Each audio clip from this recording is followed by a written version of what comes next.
All right. I think we will get started. Only 7 minutes late. That's pretty good to start the day at 8 o'clock. It's a pleasure to see so many people here at the bright and early hour of 8 o'clock, so thanks for coming.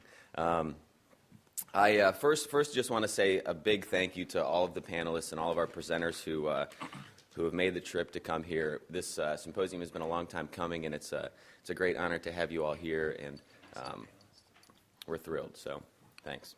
I just want to thank Professor Valina Beatty. She has been amazing throughout this process, and without her, this symposium would not even have been a possibility, so we owe her a debt of gratitude, and we are very appreciative of all of her help. And I also want to thank Chris Bauer, Abby Wolf, and Berkeley Bentley, who also were so critical to the success of this day and stay even happening.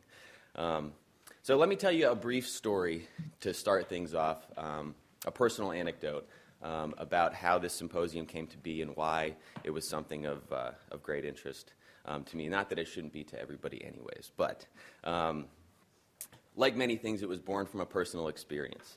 And before coming to law school, I was a history teacher, and before I made the leap, I wanted to test the waters, and so I applied at a firm here in Morgantown, a small plaintiff's firm, and kind of struck gold.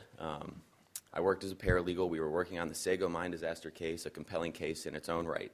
And my boss, Al Carlin, he got a call from his old friend, Barry Scheck. And Barry Scheck presented the provocative case of Joe Buffy, a potential innocence case. And the Buffy case, in many ways, is emblematic of the challenges and the cases and the stories that define the fight for innocence and that really define many of the experiences of our panelists and what brings us all together today. So at 6 a.m. on November 30th, 2001, an 83-year-old woman, the mother of a police officer in Clarksburg, West Virginia, awoke to an intruder in her house. And the intruder woke her up at knife point, marched her, demanding money, marched her down the stairs, looked through the living room, looked through the kitchen. She said, "The only money I have is probably upstairs in my change drawer." They marches her back upstairs at knife point. Before taking the $9 that he found, he brutally raped her. Earlier that morning, at about 3 a.m., Joe Buffy and 3 of his compatriots burglarized the Salvation Army, a nonviolent property crime. They stole some trinkets, some toys, and that sort of thing that they intended to give to friends, family, as Christmas gifts, as it was right around the corner. Well, as is often the case in wrongful convictions, that's where everything broke down. Buffy was a marked man. He was a Buffy in Clarksburg, and that is not necessarily a good thing. After hours and hours of interrogation, a jailhouse snitch, and prosecutorial tunnel vision, Buffy was presumed guilty, and he was a targeted man. Even his appointed counsel didn't believe in his pleas of innocence. In 2002, early 2002, Buffy reluctantly pled guilty to 2 counts of sexual assault and 1 count of robbery, and was sentenced to more than 70 years in prison, 40 years without parole.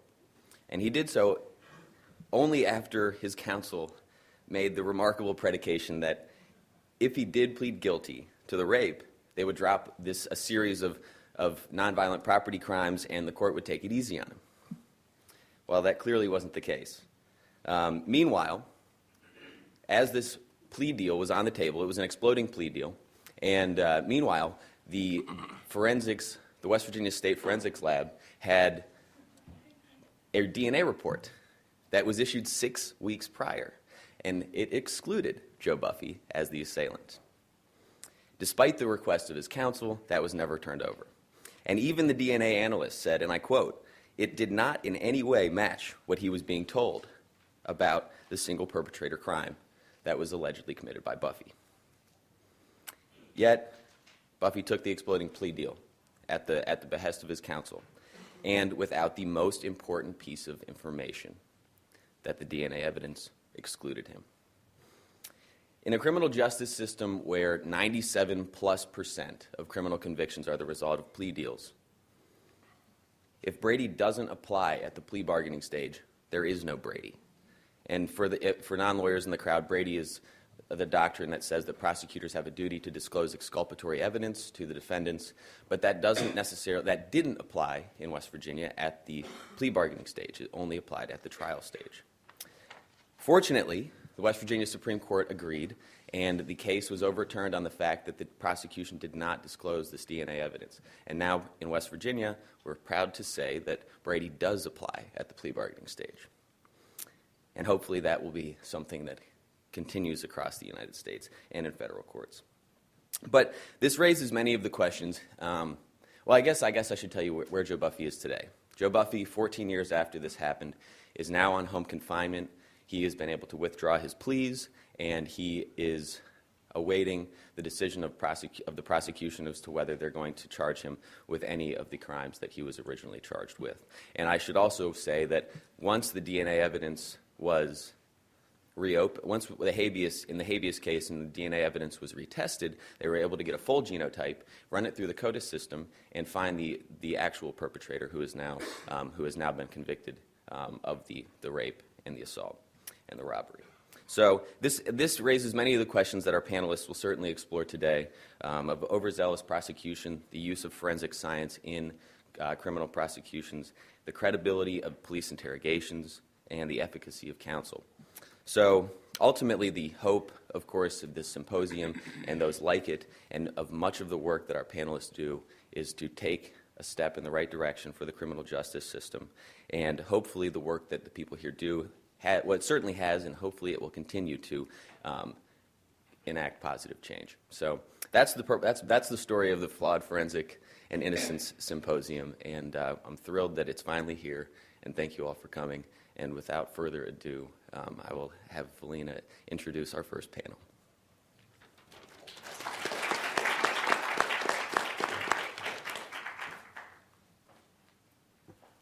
Good morning. I'm so excited to see so many people here, and I also want everyone to know this is being live streamed as well. So I know there's a number of public defender offices that are live streaming in to be able to hear this discussion today and be part of it on that end. I also just want to say I actually was able to hear Ben Hogan, who you just heard from, testify, oddly, in Joseph Buffy's habeas hearing in 2013. So Ben worked on Buffy's case for a while before he came to law school and really is the force behind bringing all of us together and wanting the law review to do a symposium on forensics and on innocence. The students have done an incredible job bringing this all together and making it happen, and particularly with the weather going on right now, they've done a great job. I'm get to have the privilege of introducing the panels today, and we have so many good people here today. And we're lucky to be able to start it all off with this discussion of wrongful convictions with academic experts, with leaders in the innocence community, with litigating, with research analysts from the Innocence Project, and also with journalists. So we have a great, well-rounded introduction. Professor Russ Covey is a professor at Georgia State Law School. He teaches criminal law, criminal procedure, wrongful convictions. He writes on police misconduct and wrongful convictions, plea bargaining, snitch testimony. And he also organized an excellent innocence roundtable last summer at a conference where a number of people were able to get together and talk about innocence issues and also innocence and forensics. He's also a member of the National Academy of NACDL, Criminal Defense Lawyers.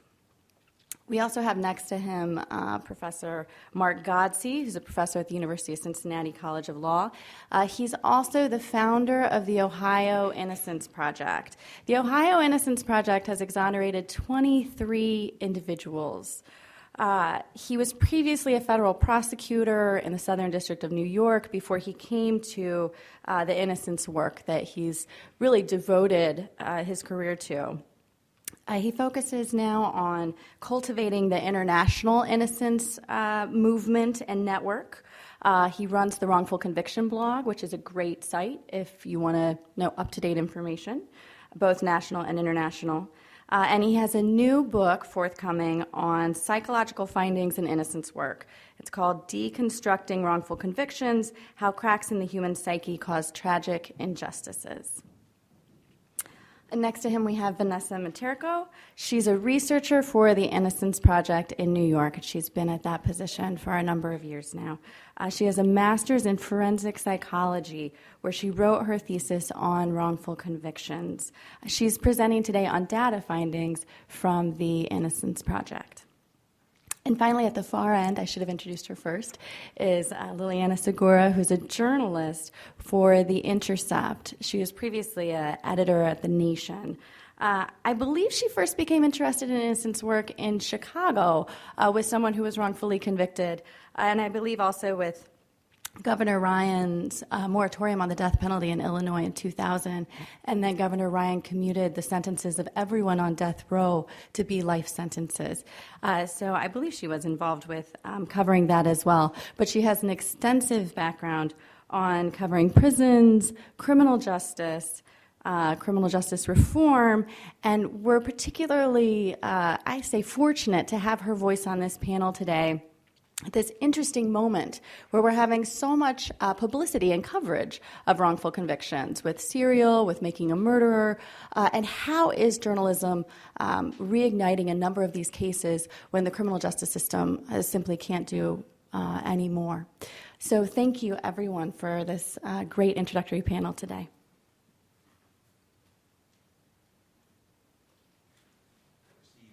Okay, thank you.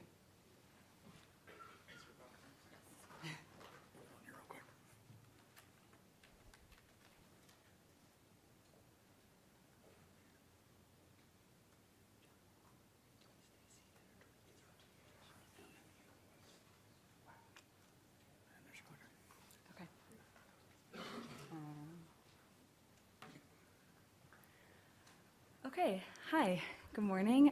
Thanks, Valina, and thank you, Dean Taylor, and everyone, all of our hosts here, for inviting us and organizing all this today. I'm Vanessa Materko. I'm the research analyst at the Innocence Project, and I'm here to start the day off by describing some of our data to help us all begin with a common foundation about what we know and what we don't know as we continue to explore the ways in which forensic science contributes to wrongful convictions from a variety of perspectives.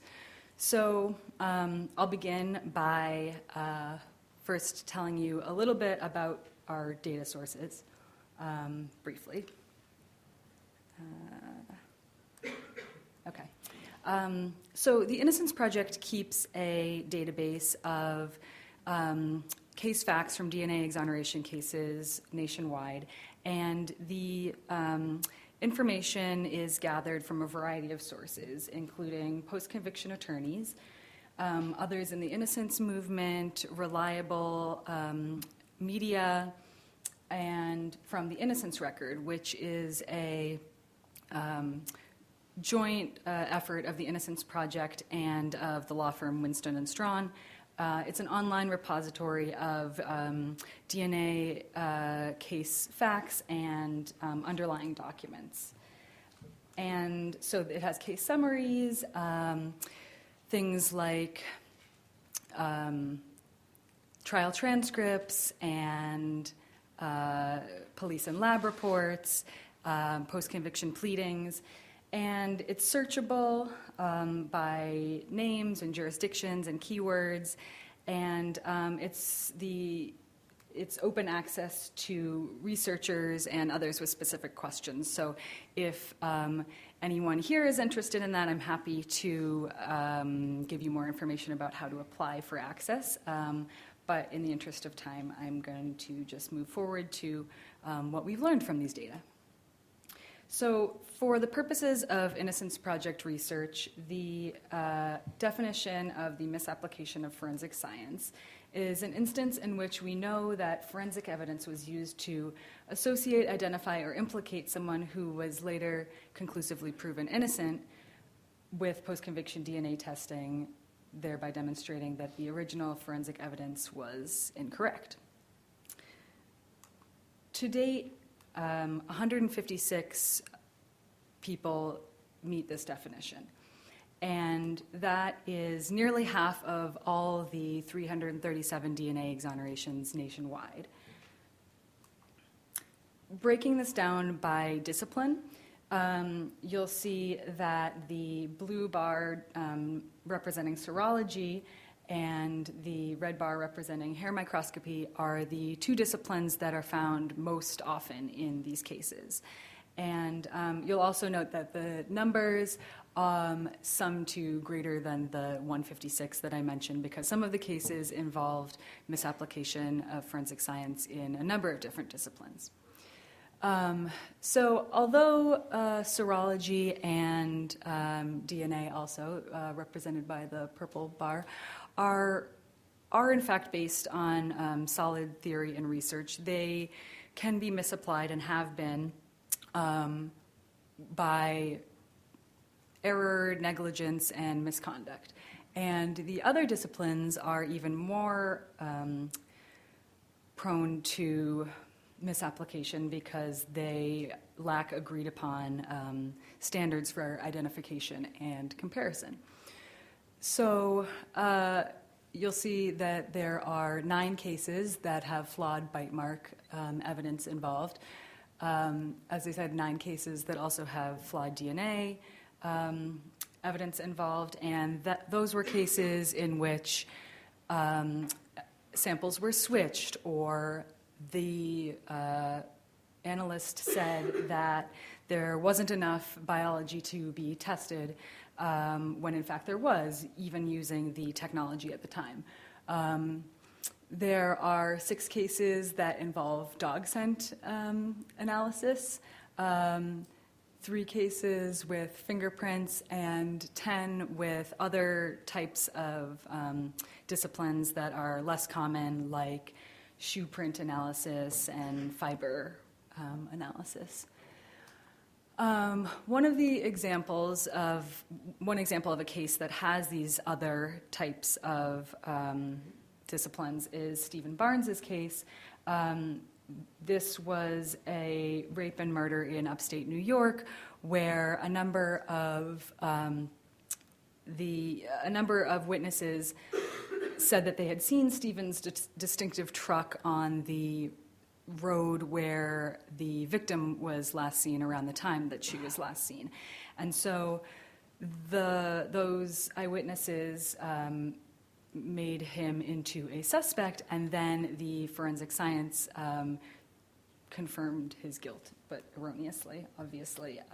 So soil from his truck was deemed similar to soil at the scene, and tire prints taken from his truck were deemed similar to tire prints found on the victim's jeans.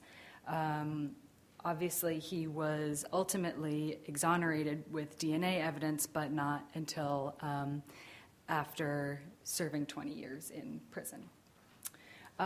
More recently, the case of James Ochoa in California illustrates how these forensic science can still be a problem.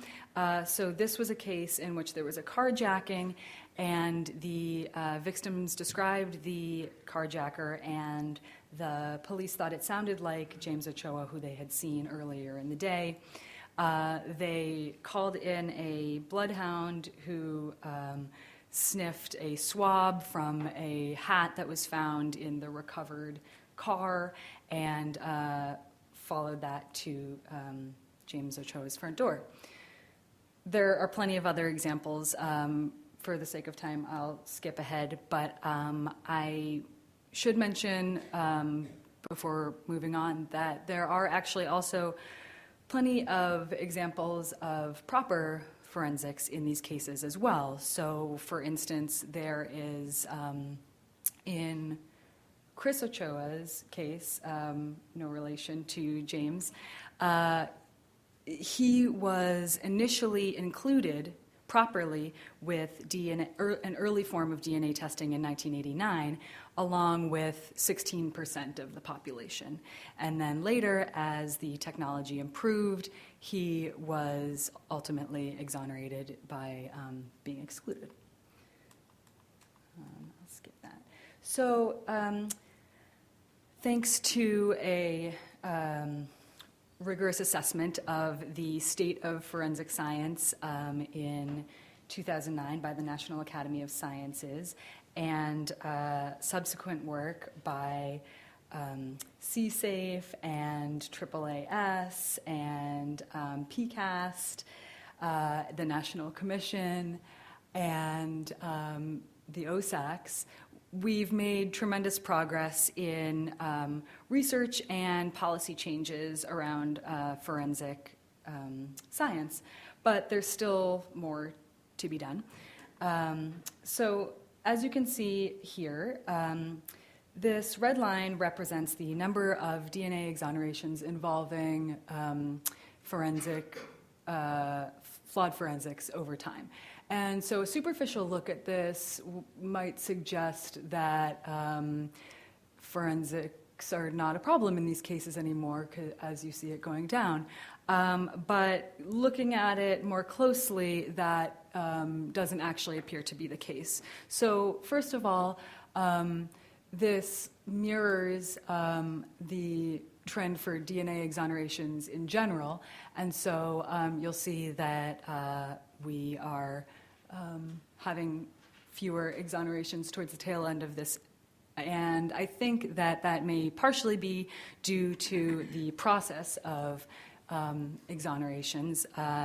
In an analysis that we did of 10 years of data, we found that the average time from taking a case until someone is exonerated is 6 years. And so you can imagine that the amount of time that that takes, basically means that we don't know what is at the tail end of these lines, right? And so it's an unknown. They are still to come, and they may involve flawed forensics or not.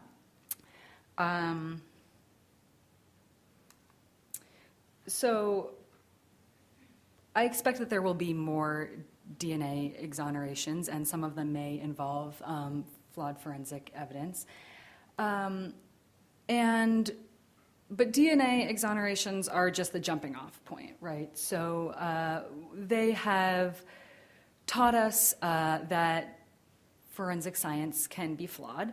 And although they do not, although DNA doesn't often play a role in cases that are wrongful convictions based on shaken baby syndrome or arson or comparative bullet lead analysis, what we've learned from the DNA exonerations encourages us to look more critically at these other types of science. The other thing that I think is important to focus on in the future is the problem of contamination. So people are people are very concerned about physical contamination, but not so much about psychological contamination. And so human factors are an important part of forensic analysis. I am out of time here, so I'll wrap up so that everyone else has time to talk. But I think that the human factors element is an important one to focus on in the future. Thank you.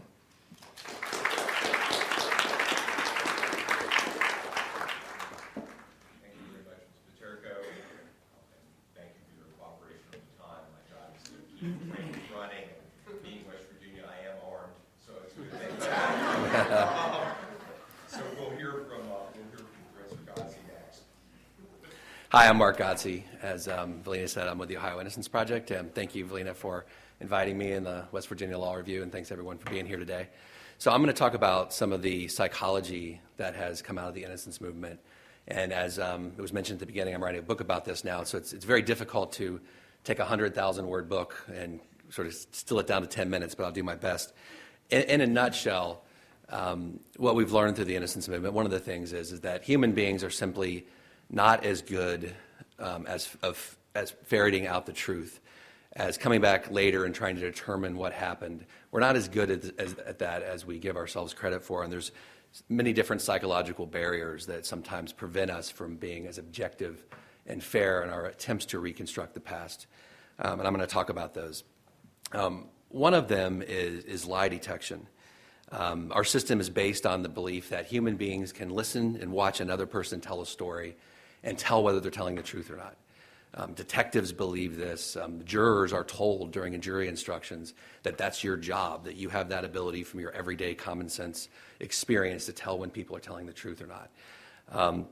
But then we've had all these wrongful convictions where case after case, witnesses got up on the stand who DNA told us later they were telling the truth, but the jury disbelieved them, including about half of the people who were exonerated actually testified in their defense. In Making a Murderer, for example, Stephen Avery's first case, Penny Bernstein rape, which it's undisputed he was innocent of, he had 10 witnesses testify for his alibi, and the jury disbelieved all of them. And so social scientists are like sort of looking at this and scratching their heads and saying, what's going on here? So they've conducted a bunch of studies which have revealed that we're actually no better than a coin flip at determining whether someone's telling the truth or not. One of the studies that's done is they take nursing students and they divide them into two groups, and one group watches a video of a gory medical scene, and another group watches some beautiful video of, puppies frolicking on the beach or something like that. And the group that watches the ocean scene is told, you've got to lie, and you've got to say that you saw this gory scene, or the other group is told that saw the gory scene, you've got to lie and say that you saw this beautiful beach scene and things like that. And so it's set up so that half of the nursing students are telling the truth and half of them are lying. And they're incentivized to do a good job because they're told, in your job as a nurse, a lot of times you've got to hide information. You've got to lie to patients until the doctor determines it's the right time to give them the bad news. So you're going to be evaluated on how effective you are as a liar because this is important for your job. And so then they're videotaped telling these stories, half of them lying, half of them not. And subjects in the experiment watch the videos and have to determine which ones are telling the truth. And there was about 54% accuracy across the board from the public. They then do the same thing with police officers. Police officers are no better. There's studies where they took interrogations where first the videotaped interrogation where you can see the suspect facial movements and things like that. It's determined later that the first answers the suspect gave were clearly a lie, the first story. And then later new evidence surfaced where it conclusively proved their guilt, like DNA testing, and they were interrogated again and they gave a completely different story. And police officers were asked to look at these and determine which version was correct. And police officers were no better than the public. They got it right about 57% of the time. There were some specialized groups like the CIA that did a little bit better. They were in the 60s or 70s. But one of the interesting things is people were asked what they based their decisions on and rendering whether the person was telling the truth or not. And a lot of the things that we take for granted as deception clues, like somebody's averting gaze or not making eye contact or they're acting fidgety, people that said they were relying on those types of factors did worse than individuals who said, I tried to not go on my intuition, I tried to look at the bigger picture and see if their story made sense or whether it contradicted itself. Interestingly, the Reed-Embaugh technique, which police officers are instructed to follow in interrogations across the country, teaches police officers to follow those cues, which we now know are not reliable. The Homeland Security Agency spent $2 billion recently teaching the people at airports who are questioning passengers to look at these fidgetiness and eye contact and all these sorts of things to determine who's telling the truth, who might be a terrorist. And the Congressional Budget Oversight Committee issued a scathing report because they did an investigation. They said, this is complete junk science. We actually can't tell who's telling the truth or not, and research shows it. But it's interesting that when we're spending $2 billion of taxpayer money, we say, we can't do this anymore, this is junk science. But we continue in our courtrooms to encourage jurors to rely on that rather than cautioning them, be careful, you may be giving yourself too much credit, you might want to step back and look at the bigger picture and not trust your instincts as much. Another phenomenon that's come out of the innocence movement is understandings of human memory. I think a lot of the public and surveys show this. Think of human memory as a video recorder, that we're going around hitting record, and we're like our brain's like a database, and we're storing all this information, and then later, if we're asked to recall it, we hit the play button and we play it back verbatim. But in reality, we now understand that human memory is much more like Wikipedia. We are editing it all the time, revisionist history. There's a lot of psychological factors that cause us to revise our memories in certain ways that fit with our self-image. And other people can go in, just like Wikipedia, and edit our memories through suggestion. There's a lot of different studies showing this. I'll try to do one very quickly. Elizabeth Loftus does a study where she'll have an audience like this watch a series of videos of cars colliding, and then she'll divide the people in the audience into different groups and ask them a series of questions. And on the surveys, there's only one difference between the surveys. The first question in one group will say, how fast were the cars going when they bumped or hit? And then in another group, it'll use a more loaded term, like how fast were they going when they smashed? That one little suggestion causes people in the surveys to estimate the speed much higher where this smashed was used. And that's kind of understandable because speed is very subjective. But what's really fascinating is they're then asked questions for where there's a definite, concrete yes or no answer. Was there broken glass in the video? Did any of the windshields or anything break? And just the simple use of the word smashed causes those people that got that survey to get that answer wrong and say, yes, there was broken glass twice as often as in the surveys where there's a less loaded term like hit or bumped that's used. And she's done these experiments where she brings people in and says, we're doing a memory experiment, and we're going to ask you to recall 4 pivotal events from your childhood. We've talked to your family, we've talked to your teachers, and we've gotten these events, and we want you to see how well you remember them. And they really have talked to the family. And they've gotten 3 events that really happened, but then they made up a 4th one that didn't happen. And they talked to the family, and they said, if she as a child would have gotten lost in a mall, tell us where that might have, what's the name of the mall, who did she go to the mall with when she was a kid, that sort of stuff, and they get these details. And so then they present these 4 scenarios to the college students, and generally speaking, about 40% of them, when this is repeated, will remember that they were lost in a mall as a child, even though their family has said that's never happened, and they will give sometimes vivid detail.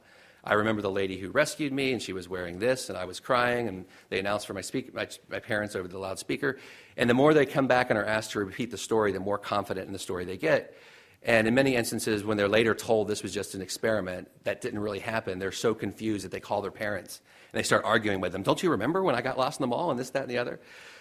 These examples show how easy it is to implant memories. This shows up in 3 different ways in the criminal justice system. One is eyewitness identification, where we've now learned that memory has to be treated like a crime scene, where now when a crime scene happens, we tape it off, we don't let people get in there and contaminate it with fingerprints and things like that. But the way we do eyewitness identification, there's many opportunities for police officers, innocently, to make suggestions that end up changing the testimony of the eyewitnesses and sometimes lead them to make wrong statements. I think the Making a Murderer, the first case of Stephen Avery, Penny Bernstein, explains that really well. For those of you who haven't seen it, you need to see it. You know, just the suggestions, and she explains this very well later, the suggestions that the police gave her caused her to replace the face of Gregory Allen with Stephen Avery in her memory. And another area is false confessions. People are in the interrogation room, and the general public doesn't generally think that police officers are allowed to lie to suspects. And so they're being interrogated for hours and hours and hours and being told, we found your DNA at the crime scene. We've got your fingerprints all over the bloody knife. And the suspect's thinking, oh my God, I don't think this can possibly be a lie. The officers start suggesting, we're experienced with this sort of thing. People black out sometimes, or they suppress these memories. I think that's what's happening here. And then the person starts to say, I think, oh my God, this must have happened. And so they start saying, let's picture how it happened. I think what happened is maybe you did this and maybe you did this, and the person starts repeating it. Before long, they have a false memory of doing something they didn't do. And the cases have demonstrated that this occurs again and again. Boy, I'm running out of time on number 2 out of 6. Another example of, I'm going to jump to confirmation bias because that has more to do with forensics. One interesting thing that's come out of the innocence movement is confirmation bias, which occurs in a variety of ways across the criminal justice system. But one way it's been documented empirically recently is in the forensics, where, for example, one psychologist, Etienne Dror, out of University of London, has done these experiments where He went to fingerprint experts and said, we're doing this study where we have a case where a fingerprint expert got it wrong. They said there was a match at trial, and the guy was later proven innocent. And so we want you to look at this fingerprint and tell us where the person went wrong, okay? Unbeknownst to those people in the study, what they're really looking at is a fingerprint that expert called a match in court from a real case, okay? So they think they're looking at it, they're given a pre-existing bias that it's a mistake. And in the first experiment, he got 80% of the fingerprint experts to flip and say, this isn't a match, or I can't tell. So 80% of them went from, yes, this is a match, to either it's not a match, or I can't make a call either way. And this has been repeated again and again in different contexts across various sciences, showing how subjective this actually is and how much bias can exist from suggestion. And I talk about in my book. When I was a prosecutor, we did this all the time. And they show this in the Making a Murderer documentary. We'd call up our experts and we'd say, dude, trial starting Monday. We know the bullet came from this guy's gun. I need the answer. Get me the report. They were told beforehand what they were looking for and what the answer was supposed to be. And we now know we can't do that anymore. Other things I'll just quickly mention, tunnel vision and cognitive dissonance, dehumanization, administrative evil all play into the resistance that we get from the system when claims of innocence arise. Thank you very much. Sorry to go over. Thank you very much. I wish we had more time to hear more, but think of it this way, you've whetted our appetite, now we're all eager to read the book, right? Get the whole spiel. Okay, so we're going to hear from Professor Covey next.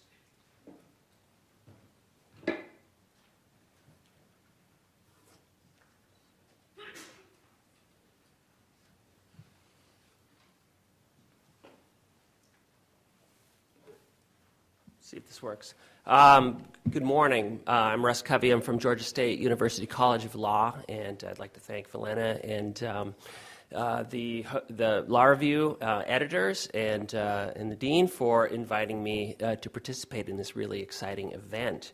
My presentation today is hopefully will be brief, and I just want to present a little bit of data, which is I've begun to gather. It's the data is in a very impressionistic stage, but it is a project that I'm very excited about. Which sprung from, I guess, two insights, if you want to call them that, I mean, or observations. I mean, the first is the well-known fact that though we have discovered scores of wrongful convictions in recent years, in part because of DNA, but in part because of other mechanisms, we know that is just the tip of the iceberg. And this is a huge problem for people interested in really addressing innocence in the criminal justice system that we need to get a better handle on, right? How do we identify other cases aside from the scattershot methods that we are currently employing? The second observation has to do with what we know about the correlates of wrongful convictions. And we've Professor Godsey just discussed some of them, some of the data that is sort of being developed.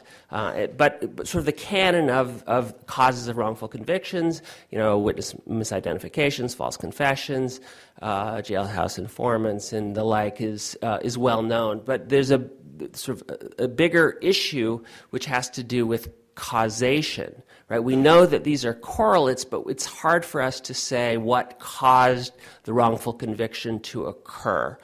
And so my sort of interest is in sort of mining those two sort of problems in a way that might be sort of helpful in expanding the focus on sort of the population of potential innocence. And I attempted to do this, and like I said, it's just in very brief form.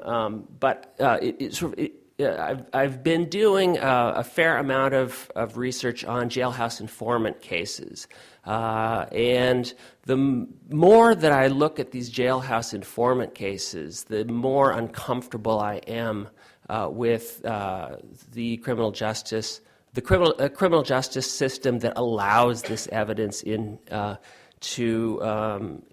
consideration. I mean, it's just really atrocious. And when you start reading scores of these cases, you become increasingly uncomfortable. And it occurred to me at some point that the obvious unreliability of jailhouse informant testimony is not a secret, and prosecutors aren't stupid. And so, is it possible that prosecutors might, in good faith, put on a jailhouse informant to testify, believing that the jailhouse informant is telling the truth? Sure. But I can't believe that prosecutors aren't, at least most of the time, somewhat unsure about whether or not the testimony that they're putting on is actually truthful. And in many cases, I think it's quite clear that they don't care, and they may know that it's not truthful, and so what, right? So if we begin with the presupposition that there are certain kinds of evidence that are clearly and blatantly unreliable, that our criminal justice system, for whatever reason, allows to be used in any case, it seems to me that we could use that kind of evidence as a kind of canary in the coal mine. Right, sort of the canary was brought by the coal miners into the mine shafts, and if there were high levels of carbon monoxide in the tunnels, right, the canary would die before the miners did, and so it was an early warning sign about an invisible danger. And I think that certain kinds of unreliable evidence can be treated in this fashion, or at least that was my hypothesis,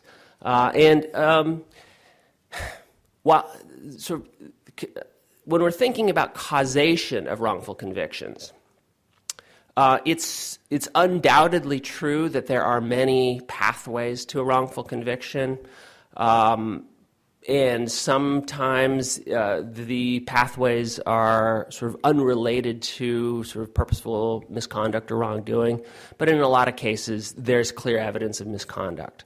Right, and I think that if we were to focus on the misconduct, we would make strides, certainly in terms of trying to get a handle on our wrongful convictions project. So I was looking at unreliable evidence and its linkage to misconduct in this incipient research.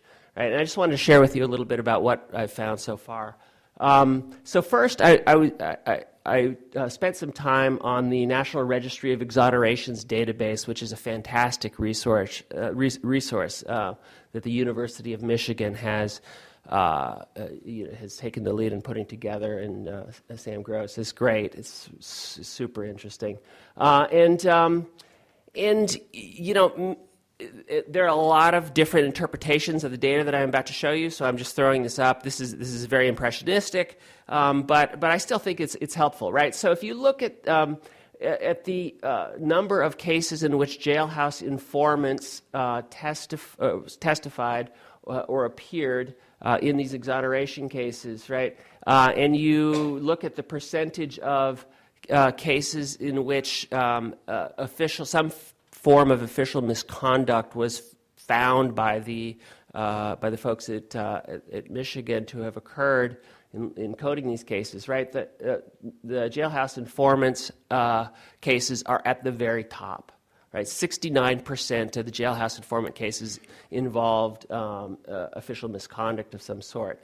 There's really sort of a clump of types of cases, though, that are not significantly distinguishable in terms of their correlation with official misconduct, right? So false confession cases and perjury and false accusation cases, right, which are all of a type, are at the top of this list. There's sort of a second clump, which is significantly sort of lower in terms of official misconduct, right, where we see false forensic evidence and bad lawyering and mistaken witness IDs, right? So in these kinds of cases, there's official misconduct, but sometimes not, right? And then the shaken baby syndrome cases, which I used as just sort of a sort of contra example, right? You see that at least here, almost, for whatever reason, there's very little official misconduct that's being identified. So these seems to be more like good faith mistakes and misunderstandings of the science, right? So if you sort of use this to look at the bigger problem, which is to look at cases where there has not been an exoneration, just look at convictions across the board. And I spent some time just doing Westlaw searches on the coincidence of various terms, and to me it was very interesting what I found. Right, so if you're searching for indicators of misconduct, right, the two categories that I came up with were Brady claims and police or prosecutorial misconduct claims that were brought by the litigants in these cases. And again, you see jailhouse informants, when that term is used in a written opinion, at the very top of cases where there's allegations of misconduct. Right now, interestingly, right below it are hair comparison analysis cases, and that makes sense when you think about it, right? Because we now know that hair comparison analysis is remarkably unreliable, and the FBI is currently doing this massive review of hair comparison cases. As is going on in Texas and other places. So, the idea is that if we start to look more carefully at cases where known unreliable evidence has been used, it might be a tool in order to identify cases where there's potentially a problem, right? The next group of cases here, which are sort of almost as high but not quite as high, all involve evidence that I think that we've come to see is deeply sort of problematic: fiber analysis, psychological profiling, serology, right? And then when you get down to the bottom of this list, right, like surveillance videos, relatively reliable, right, and least likely to appear alongside a Brady or a misconduct claim, right? So what does this suggest? I mean, I think it suggests a couple of things. First of all, that we might use this in innocence projects, and others might use this, commit innocence commissions or conviction integrity units, or whoever is trying to do some more systematic case reviews to identify problem cases that need to be looked in again, and hopefully, the mechanisms will be put into place where when we discover cases through alternative mechanisms like this to do some sort of meaningful post-conviction review using standards that make it possible actually for people to get relief. And the concept that I will end on, because I know my time's up, is one that I borrow from the UK, sort of the concept of an unsafe conviction. These cases where blatantly unreliable evidence like jailhouse informant testimony is the basis of a conviction for which we otherwise don't have evidence to exonerate, seem to me sort of the quintessential example of an unsafe conviction. That is one where there is a lurking doubt about the reliability of that conviction, and we might use some such standard to take a second look at some of these problem cases. All right, thank you. Thank you very much. We'll hear from Ms. Segura next.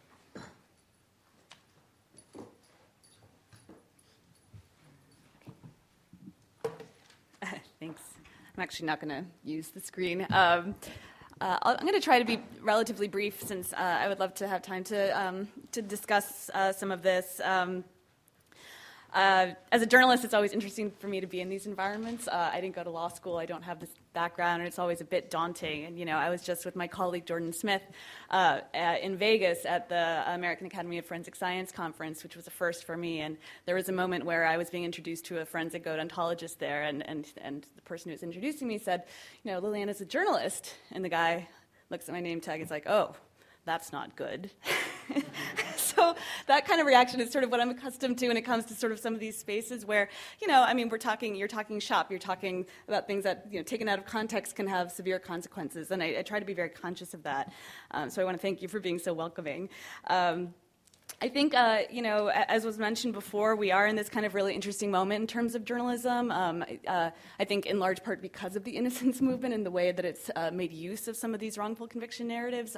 There's a growing consciousness, certainly among the broader public, that we've identified the problem. Innocent people go to prison for a whole range of reasons. But I also think there's a growing recognition among people in the legal community and defense attorneys that journalists can be allies. And I know that you have to be very cautious about that, but that journalism can be a really powerful advocacy tool, a tool for public education, to sort of clue people who would be potential jurors, potential victims, whose lives come into play in the criminal justice system about some of these pitfalls that we've identified. And so it's a really good moment in that sense, too. I sort of came of age as a journalist at a moment where everyone was saying that newspapers were dying and there was no sort of future for this kind of investigative work. And what's actually happened since is that there's a whole lot of alternative media that's emerged and sort of long-form investigative stuff that's emerged and a renewed sort of interest in criminal justice stories. And that kind of cuts both ways. If you've been doing that a while, it's kind of suddenly a crowded field, and it's hard to sort of know what to do with that sometimes.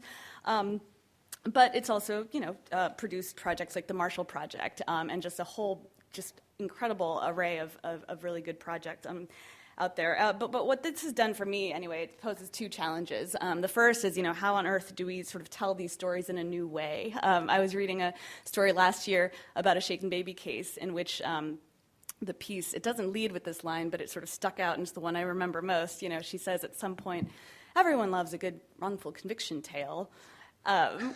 Which, struck me as a little bit glib if you're sort of the person whose story is being represented there, if you're the person whose sort of life is at stake or has lost, But it was very revealing of a certain attitude among journalists, among the media, that this it's almost a cliche at this point. And it is actually a challenge to convince editors that these are stories that are worth telling and that we should devote resources to. So how do we tell these stories in a new way so that editors, assigning editors who are overworked and have other priorities, don't just say, well, we kind of know that story. That's been told. And then the other question for me is sort of a deeper one. How do we get beyond this question of innocence, the central sort of question that tends to kind of come out of especially the high profile of the serials and the making a murder, when they get that degree of exposure and when people sort of like latch onto these projects, it can become very polarizing and people can become sort of convinced of a person's guilt or innocence, and that sort of takes over the discussion in the sort of the broader public. And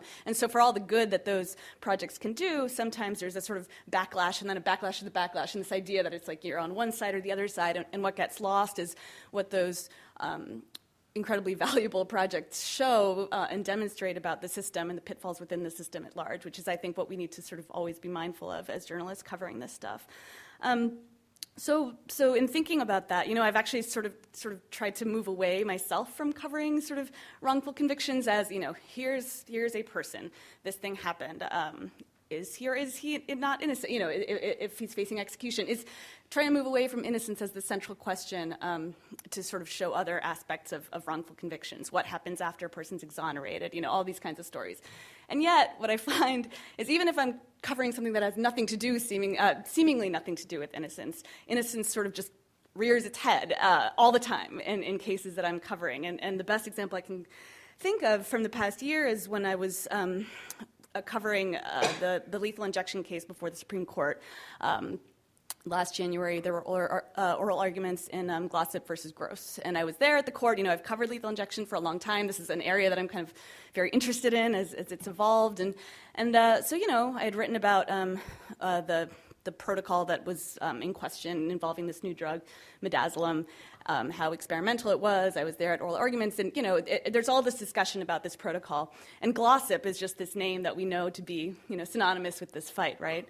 And then at some point, my colleague and I received an email actually from a lawyer who said, hey, this Richard Glossip case out of Oklahoma, he's like, the case itself is kind of messed up. Like, have you read about, have you seen it? No one's writing about it.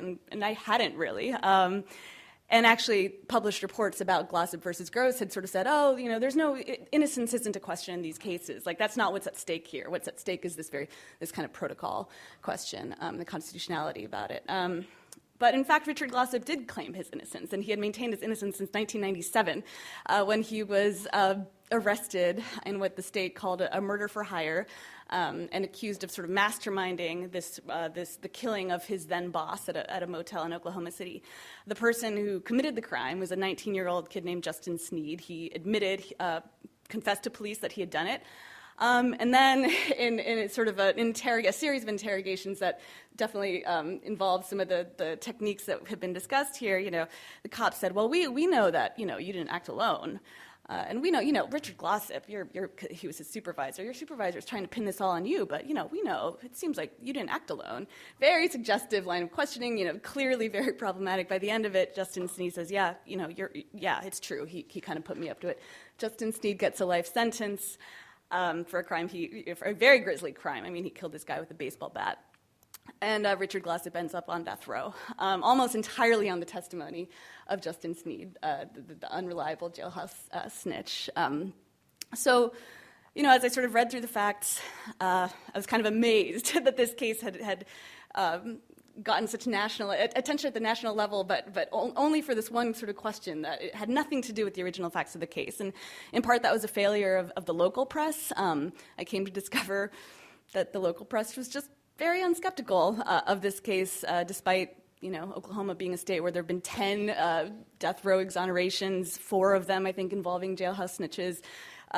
There was every reason to sort of look at this case skeptically, but instead there was better coverage happening in the UK and sort of all the places that preoccupy themselves with death penalty cases. So it kind of, after the Supreme Court ruled in Glossip versus Gross, they ruled against Glossip, and Oklahoma quickly turned around and set an execution date for him and the two other people who were challenging this execution protocol. And so that was in sort of June or July, or I don't remember exactly what month, but immediately after an execution date is set for the fall, and suddenly my colleague Jordan and I had a sort of small window of time to try to unpack this case, try to read everything we could, try to interview whoever we could, and try to just sort of throw it out there. This question, This case, this could be an innocent guy, So we did that. We read through 2 trial transcripts. His original conviction had been overturned on ineffective assistance of counsel. He had really terrible lawyers the first time around. We talked to one of the more sort of salient details in the whole story is that Justin Sneed, he's serving a life sentence. His daughter at some point had written a letter seeking clemency for Richard Glossip because she believed that her father had lied, and she claimed that her father had essentially told her he had lied and that he was, his conscience was getting to him. And she wrote this incredible letter that had gotten very little attention and was sort of dismissed by the state.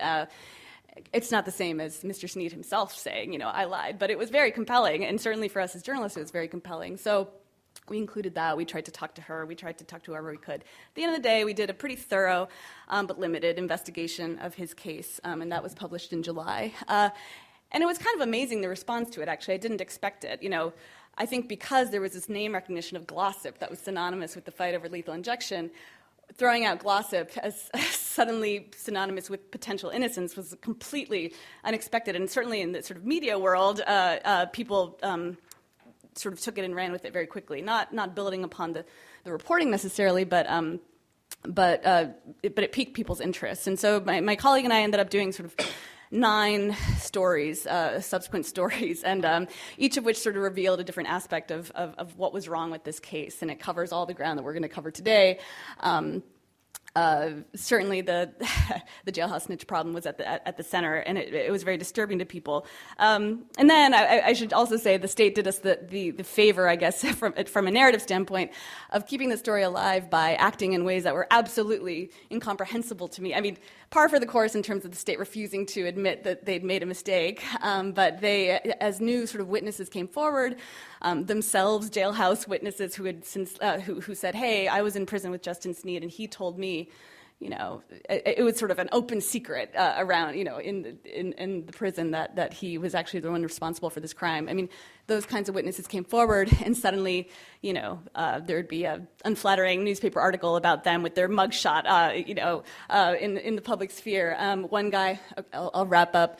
I should also say that in a really extraordinary move, the district attorney, David Prater, actually went to an adjacent county to interrogate one of the witnesses who had come forward to sign an affidavit, even though he wasn't a witness in the case, but rather to interrogate him about what he knew about the Glossip case on a very, very flimsy warrant, which I won't get into. But anyway, all told, the Glossip case went from being a kind of, you know, narrow sort of lethal injection story that actually had very little bearing on lethal injection nationally, executions nationally, to suddenly this question of innocence. You know, the New York Times came out and said, you know, Oklahoma should block the execution.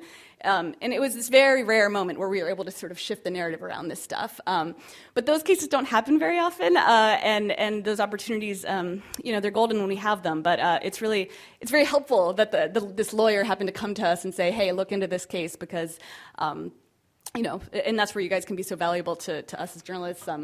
And thank you. I hope we can find time to discuss. I'd like to thank the panelists for these excellent presentations, all of which left me eager to hear more. We have some time for audience questions, so please come down to the microphone here in the aisle so that your question can be digitally immortalized. And while folks are doing that, I would like to give an opportunity for the panelists to ask any questions or make any comments about each other's presentations. These are kind of it's a nice synergistic set of talks. Do any of you have anything to ask or comment on what the others have said? Yes, go ahead. I guess this is for Liliana. I'm not sure if this is a comment or a question. When I started this work in 2003, doing innocence work in Ohio, the media was very much a partner, and I nurtured those relationships. And I viewed these cases not as like legal cases, but as political campaigns. So I would go to the editorial board of the paper in the town where we were getting ready to file, and I'd do a dog and pony show about why this guy's innocent, and they need to really look at the case. And many times I would get them to examine the case, and then when we'd file, they'd come out with this powerful editorial saying this guy's innocent, we've examined the case. And as time has gone on, I mean, it got to the point where I had several of these reporters at my wedding. None of them are in the field anymore because in Ohio, the newspapers have died off and they've stripped their staff and they don't do investigative journalism anymore. And so that key or that tool for me, which I thought was a key part of democracy and exposing injustice, has completely deteriorated. You said there were some other avenues. I've struggled to find them. You know, if you get something like in the Washington Post or something of that magnitude, it might have some influence. But when you're talking about a case and an elected judge, all that judge cares about is an editorial from that newspaper, where the electorate that's going to vote on his or her next election, that gives him political cover.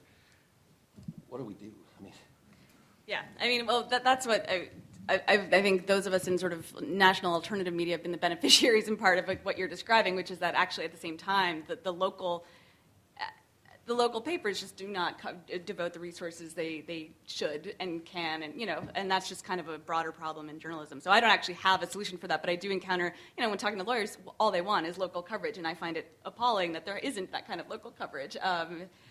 With some examples, although, well, the OC Weekly has been heroic, I think, in staying on the jailhouse, snitch scandal there. There are examples, but I think that you're right. What you're describing is unfortunate. I don't know if others have thoughts on that.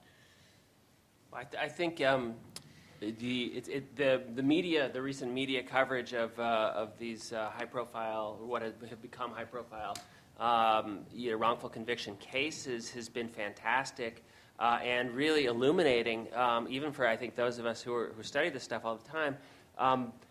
but it seems to me that the sort of the direction that it all needs to go is from transitioning from the focus on the individual, which is sort of what Liliana was saying, to a focus on the system and the systemic rules that are in place in so many different places that permit these wildly unreliable convictions to happen again and again and again.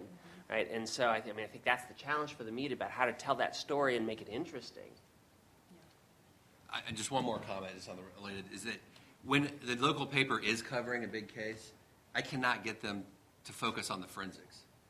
So I'll look at a case and it's like appalling junk science, and they're just talking about what happened and what the judge said this day and what the defense attorney said, and that's just another problem in terms of, I guess it's coming out nationally, but it's really hard to get anybody to care about that issue. It's complicated. Yeah. It's hard. You can't do it in a 2-second soundbite.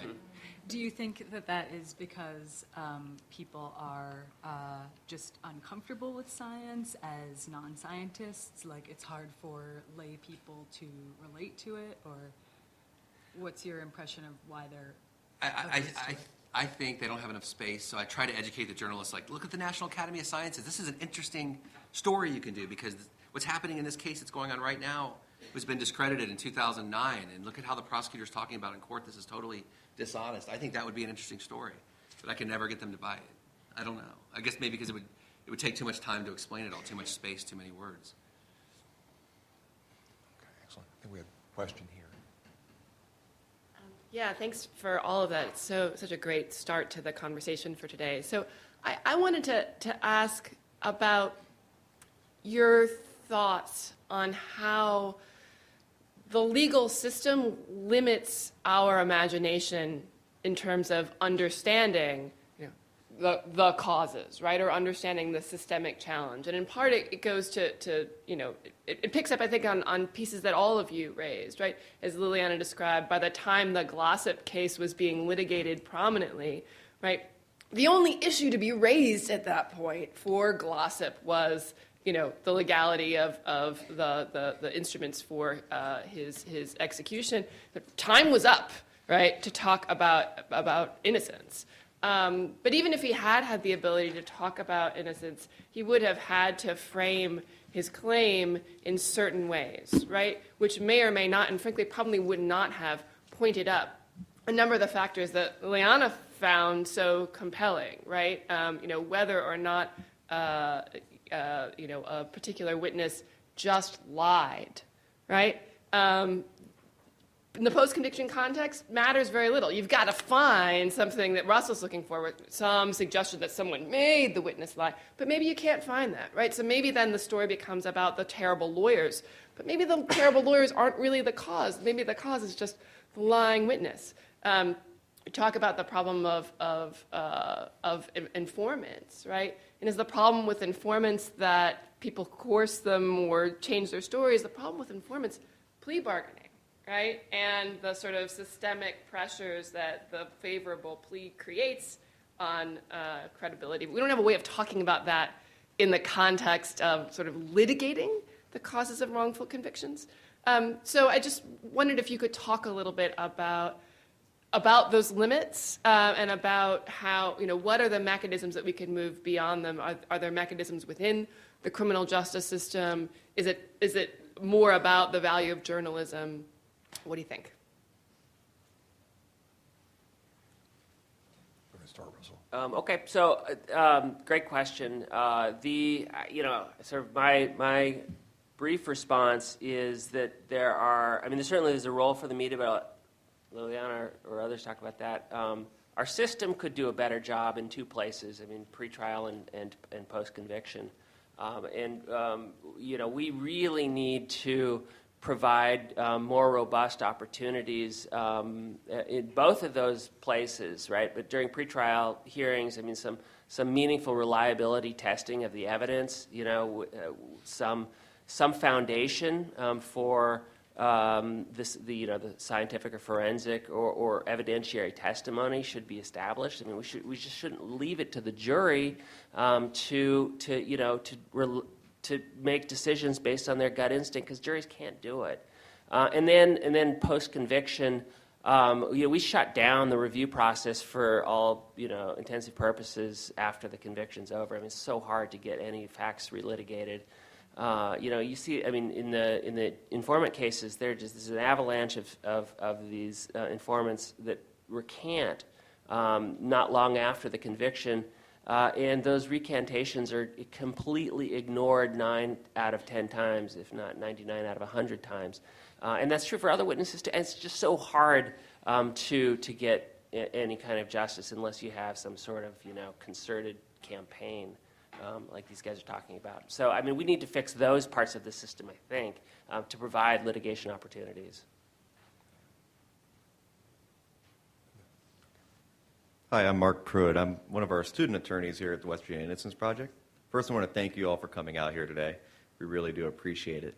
My question actually involves the presentations that Professor Covey and Ms. Materko brought up this morning. I noticed that hair comparison or hair microscopy was a very high percentage for wrongful convictions. And I was just curious as to what ratio did that involve improper FBI testimony during trial. Professor Covey alluded to that the FBI is doing a review of the testimony that FBI examiners have given involving microscopic hair analysis. And like I said, I was just curious to see what percentage of that or what ratio of that involved those examiners. Yeah, so we are looking into the underlying documents about who actually testified in those 74 hair microscopy cases. And so I don't have a number for you yet, but we are actually looking into that. And the other thing related to that issue is that it wasn't just the FBI, right? It was everyone that the FBI trained. And so the reach of the flawed hair analysis is actually much greater than just their analysts, some of whom were making these misleading or giving this misleading testimony. So I'll keep you posted. Thank you very much. You may have seen the story in the Washington Post just a couple of days ago where they reported that on their ongoing review, they found that in 95% of the cases, the forensic analyst has misstated the evidence in a way that overemphasizes its inculpatory value. I'm going to take moderator's liberty to steal a little bit of the break time. So one more question from Professor Tu. Thank you all for coming. Really interesting talks. I have a question for Ms. Materko. You showed some data about different breakdowns of different forensics and how they were the absolute numbers that were flawed. I was wondering if you had the denominator issue. I'm just trying to get my head around how bad this is. For example, you had showed 85 cases where serology was used incorrectly. How many times was it used correctly? Just so I can get a handle around, is it 85 out of 90 times, in which case it's a real problem, or is it 85 out of like 10,000 times where it might not be such a big problem? Right, that's a great question. So that is another thing that we are looking at right now. I mentioned that there are certainly cases where there was proper forensics, and I gave the example of the DNA case, but there are certainly also examples of proper serology testimony. And so I don't have that number yet either, but we are looking into it because it is, it is an important, it's important to understand what the ratio is there. Of the about half the serology was presented properly in a 30% of the population was type O, or we couldn't eliminate anyone. Okay. About half the time the statistics were mishandled. Thanks, Brandon. Okay, please join me in thanking our panelists. We're going to take a short break, and we'll be back for the next panel at 9:30 sharp.